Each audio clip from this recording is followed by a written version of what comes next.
from their massive size. Unlike snow crabs, which are briny and firm, king crabs are sweet and tender.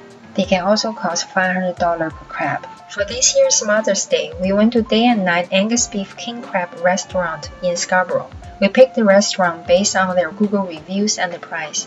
The restaurant's main calling cards are fresh king crabs and lobster steamed directly at your table. Walking in, right away you are struck by the massive tanks lining 3 of the 4 walls, full of live king crabs, fish, and lobsters. The sheer number of tanks gave us confidence that everything in them was indeed super fresh. The tables were massive because each one contains a large steamer in the middle of it.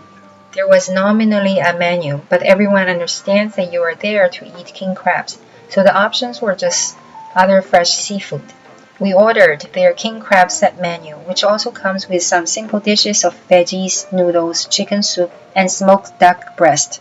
But really, they could have been anything. They presented the live king crab to us in a big tray before taking it back into the kitchen to prepare. The main body and claws were marinated and fried, while the legs were brought back to us raw, so that they could be cooked in the steamer right in front of us. Each person had a little sauce tray, but personally I find the best way to enjoy king crab is to savor its mild and sweet flavor on its own. The meat came out in a long, tender chunk.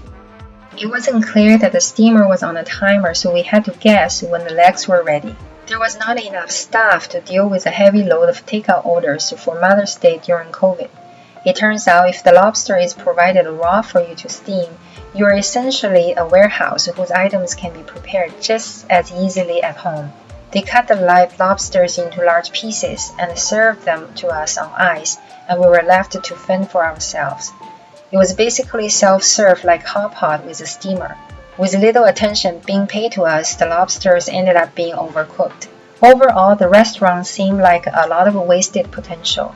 They have a business model that works with limited menu, high-cost items, and sufficient volume. However, on this Mother's Day, they were not set up for success.